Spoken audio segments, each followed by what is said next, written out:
$100. Oh, sobrang dulas ngayon. Pero magko-cold snap daw next week. So, prepare tayo sa panibagong kabanata ng Calgary pagdating sa weather. Yan.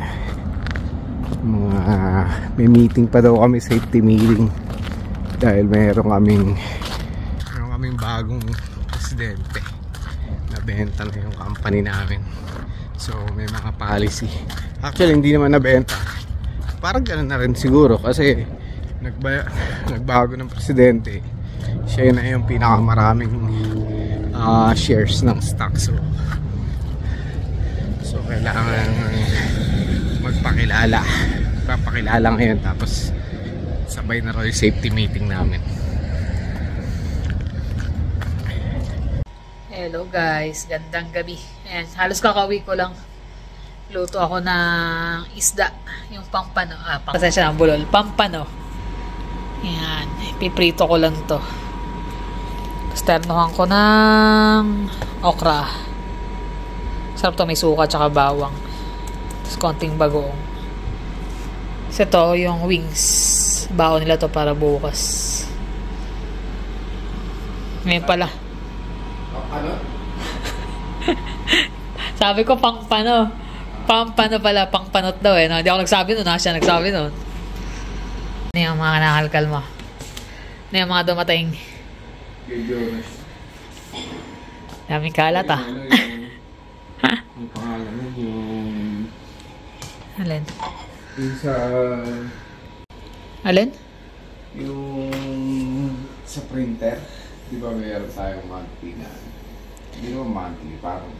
Naiipon lang, binabayaran monthly yan eh. $4. Yung tumaas na, $5. Sa bagay nga, nagagamit ni Jonas. Print ng para sa ano niya. Sa Pokemon. Mahal kasi nung cartridge ng printer, kaya nag-avail kami na ilang taon na rin yun. Nasa apartment pa tayo nun. Oo. Gamit din naman, nagamit din naman ang gusto noon.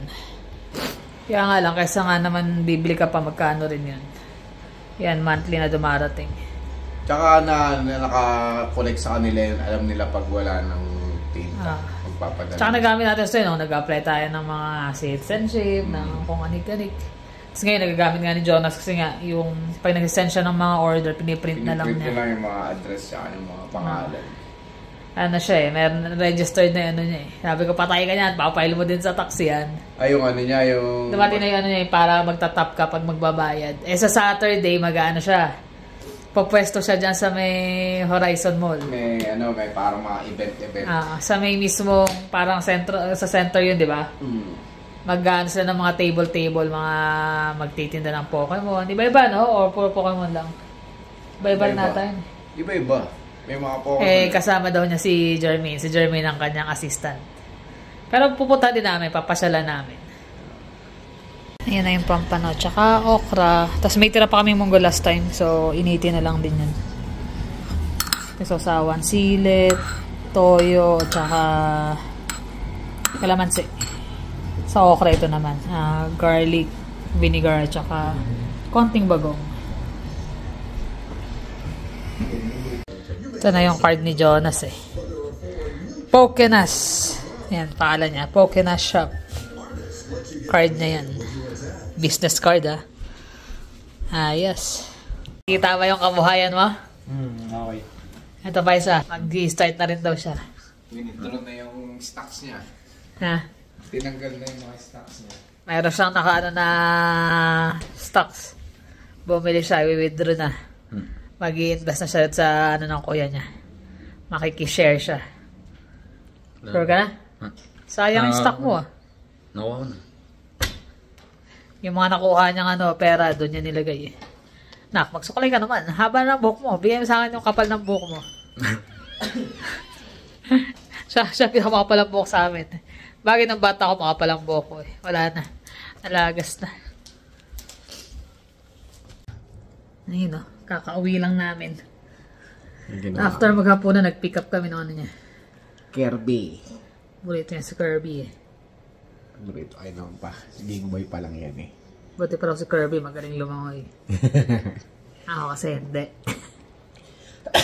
May pinapanood niya yung video, tinuturuan ko yung bukoy. Pero cute to eh. Nakakatuwa yun. Nilalaro ko yan sa DS. Sa DS, sa 3DS, sa Wii. Sa Switch wala ako eh. Ayan pa lang. Ayun. Kangina meeting sila eh. Nag-meeting kami nga pala. Bata pa yung yung nakabili. Nabanggit mo na ba na? Naglalakad ako papunta doon sa meeting namin eh. Nag-meeting nga kami tapos casual lang. Parang wala lang. Siguro mga nasa, rin yun, mga 40s din. Pero sabi niya nga, 15 years sa Shell. Engineer siya. Graduate ng MBA ba yun? MMB ba yun? Parang ganun. Na engineering. Tapos sa Shell nga siya. Tapos, after 15 years, bata nang nagsimula, no? Umalis siya. Nagtayo siya ng sarili niyang company. Yung company daw niya, nagpo-provide ng water sa gitna ng mga rig. Diba, usually sa amin. Nagpipilter sila, tapos nire-recycle yung tubig. Ang gandang business yun. Nung na-develop niya raw, sabi niya, sobrang hirap na mag-develop ng company. Sabi niya, mas maganda pa yung naisip ko ngayon. So, ginawa niya raw, binenta niya yun, namuhunan siya. After 6 months daw niyang pinag-aralan yung company namin eh. Nakipag-meeting daw siya kay Maros. Pinag-aralan niya muna kung okay. Yung presidente namin. Sabi niya, parang gusto na mag-retire. Pero hindi pa rin ganun katanda. Siguro mga 57, ganyan na. Bata pa. Yung si Maros. So, binigyan daw siya ng input for 6 months. Pinag-aaralan niya, nakita niya yung progress daw ng company namin. Maganda. Tapos ganun lang karami yung tao. Parang... Siguro siya ba? May live na pasahod dito. Develop nga raw na halos lahat naman, nagkakasundo. So, sabi niya, ang number 1 priority ko dito. Sabi niya, wala akong halos babaguhin dito, pero ang number 1 priority ko yung safety. Gusto ko lahat kayo uuwi sa bahay after ng work na walang damage, walang maganda. Priority, safety ng safety. Tapos number 2, sabi niya, yung core ko, gusto ko ma-absorb nyo yung integrity tsaka respect do sa mga kapwa nyo, katrabaho nyo, ganyan. Yung dedication sa trabaho. Sabi niya mukha naman dedicated kayo sa trabaho kasi natatapos nyo naman sa deadline yung mga project natin. Tsaka yung mga natira sa inyo, sala na yun eh. Nasala na yun eh. Sala na. Ilang beses na kami naubos eh. Tapos nun sabi niya may meeting pa, may safety. Di pa rin siya umalis. Nandun pa rin siya, mga 30 minutes pa. Tapos sabi ko po dyan, antok na ako, sakit na ng ulo ko. Late na siya nakauwi kasi kaya ngayon, sakit na ulo ko eh. Hindi ako nakainlip eh. Gusto kong... Kaya sabi niya, if you have time, sabi niya, let's talk, sabi niya. 1 by 1 daw. At utang nistakbuhan na lahat eh. Pagkatapos ng meeting, alisan na. Yung iba na umuwi. Lahat gusto na umuwi. Sino mga naiwan? Yung mga boss siguro? Yung mga... ewan ko.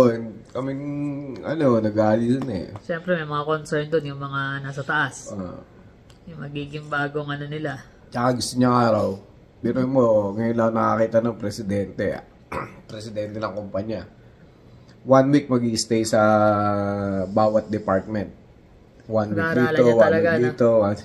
4 na department kami. So, 4 na week siya magtatrabaho daw. Sabi niya, don't mind na magsuot ako ng coverall ng Shella kasi yun lang yung coverall na meron ako. Tsaka big time siya, yun lang ang coverall niya. Ayun ang kagandahan pag ang presidente. Sabagay, ano pa rin yun?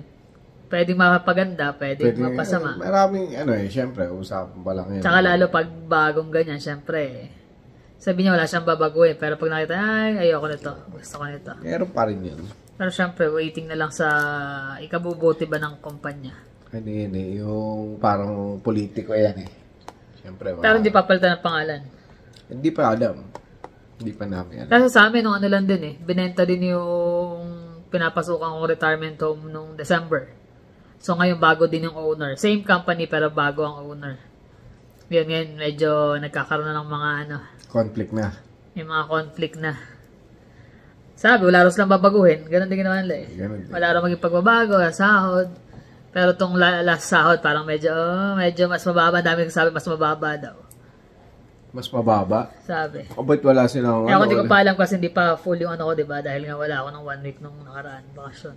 Ba't hindi nila dapat notify nila na ganito, ganyan. Tsaka yung sa payroll, di ba?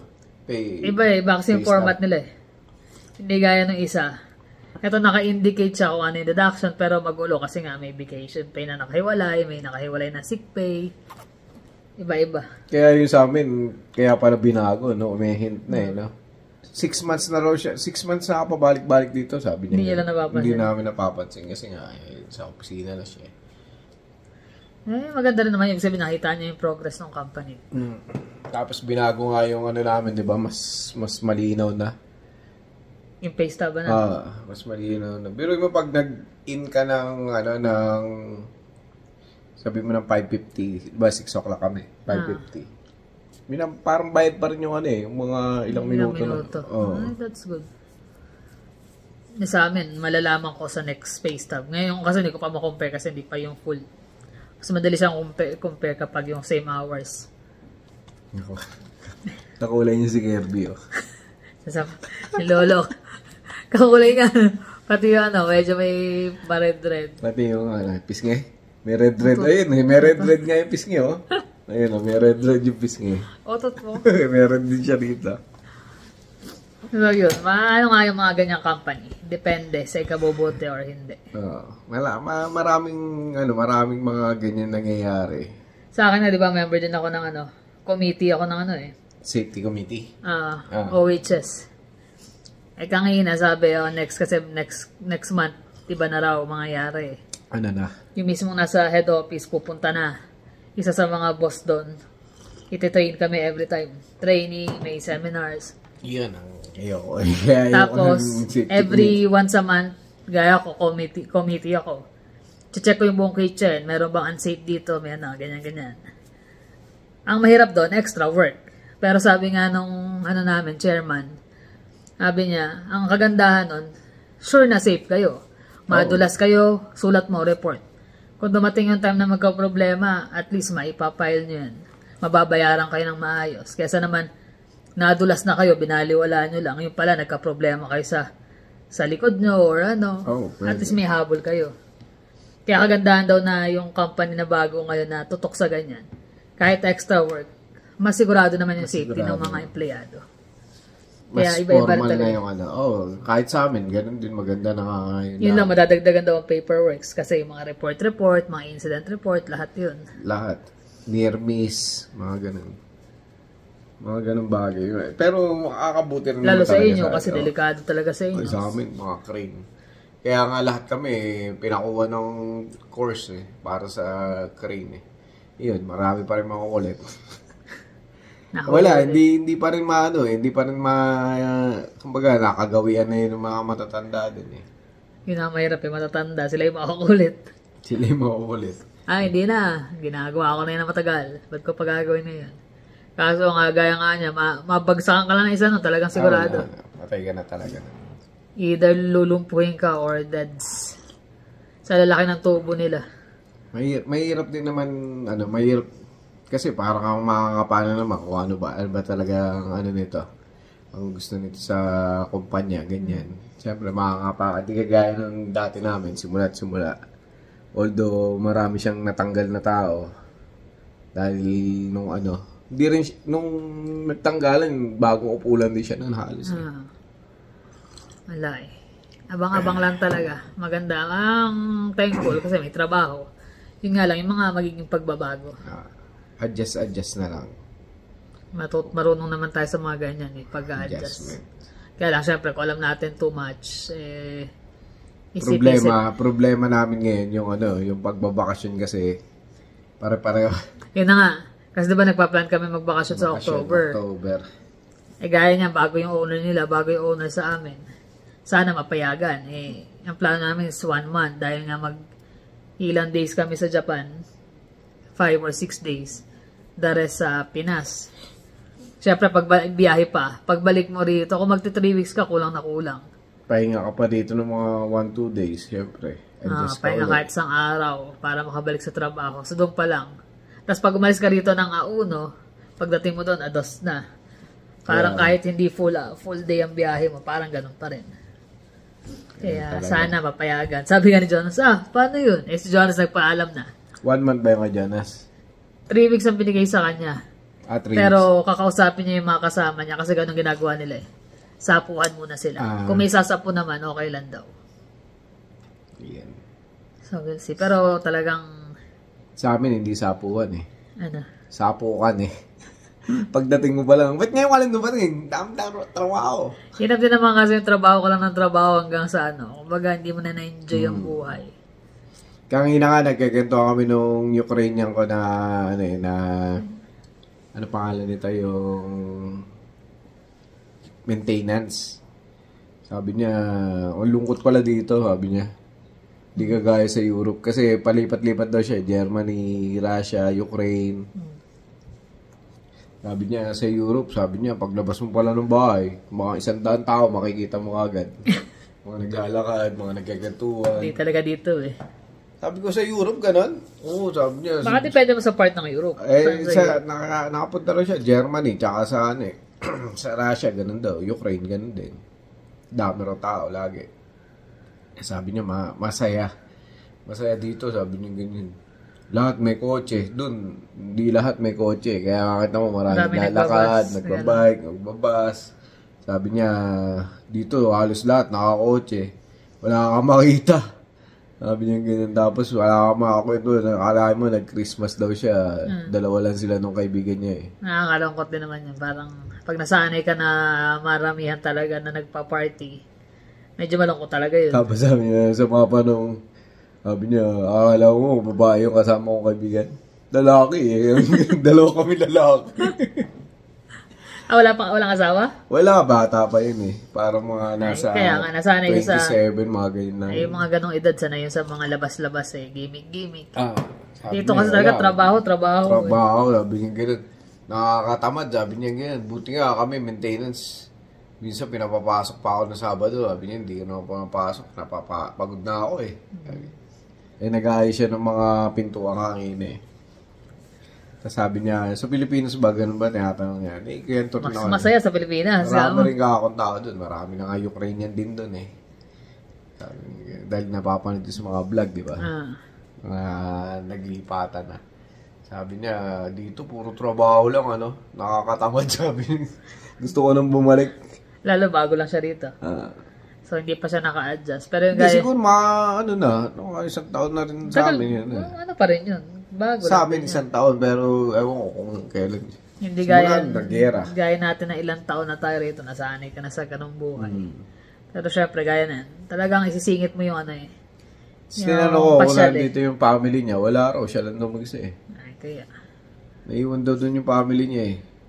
Hindi ko na tinanong. Pero lalong malulungkot yung pagtanong. Bali-balita kasi dun pinaalis na rin yung mga kalalakihan dahil nga, gusto mo magiging ma-enlist ka sa pagiging sundalo. Sa bagay. Pero sobrang responsable naman ng tao na yun. Ilan sila dun? 5 nga yun. 3 na natira sa kanila. Masisipag din na sila eh. Oo. So, katrabaho ko rin, diba? Hindi sumali sa Ola. Sipag din yan. Noong una, mga naglalakad lang yun. Naglalakad. Ngayon, mga nakakotse na rin. Mahirap kasi, no? Lalo pag winter, naranasan nila. Yung isa, kabibili lang ng Honda CR-V na siguro mga year 2000, early 2000. Yung mga luma. Oo, mga luma. Tatagal pa yun. Dito, basta matyaga ka lang naman eh. At least, hindi na siya naglalakad. Minsan, sinasakay ko rin yun eh. Pag mga naglalakad na katrabaho ko, sinasakay ko eh. Nababang sa bus stop? Sa kanto sa amin, may bus stop dun eh. Ang layo rin. Yun, parang mula rito, hanggang doon sa may... Doon pa sa may traffic light na paglaw. Dapat sinanakot na. Layo nun. Doon naglalakad yun. Gaganon yun, tapos gaganon pa. Nakakawa nga naman daanan mo na ito sa pati mo. Nakay mo na nga lang. Kaya, paano? kailangan din natin ng mga magtulungan lalo sa mga ganung bagay. Simpleng bagay na yung baga, lalo sa mga ganang bago, hindi pa naman bago, lalo yung mga namimiss sa pamilya na sila lang. Nakakaawa yung kasama mo rin, di ba? Ganun din. Parang tinanong niya nga ako kung may kilala rin ako Ukraine. Yung misis ko ako may katrabaho na Ukrainian. Pero nandito na yung asawa tanak niya kasi kasama niya. Pero once in a while, siyempre, namimiss pa rin niya yung mga barkada niya siguro, mga ginagawa niya. Yung, siyempre, magulang niya kasi naiwan eh. So, siyempre, ikaw, kung nandun ang magulang mo, lalo may ganong gulo, medyo maano ka, diba? Mag-aalala. Mag-aalala ka, siyempre. Kaya, mahirap talaga. Kaya tayo mag-enjoy na lang paminsan-minsan. Sana matapos na yung gera din dun. Tagal pa siguro. Tagal na. Magulo yung mga parang 2 years, 3 years na halos. Parang halos kasi simula lang ng pandemic, nag-start na yun, di ba? Hindi, tapos na yung pandemic din. Tapos na ba? Gano'n ba katagal na tapos ang pandemic? 2020. Hindi, nagsimula 2020. 2020, 21, 22, di ba? Mga 2 years na yung gera sa... Tagal na nga din. Ay, yun lang naman, naichika lang naman namin.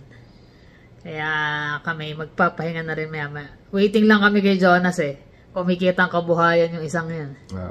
Inainano niya rin iniinganyo niya si Jermaine. Kaya nga, winidraw yung investment niya doon sa Kasi nga, pag ganong-ganon daw yung Na gano'n kasi may mga nakukuha kasi sa amin, iniipon niya. Ininvest niya doon sa mga... Alam mo, nag-invest. Crypto.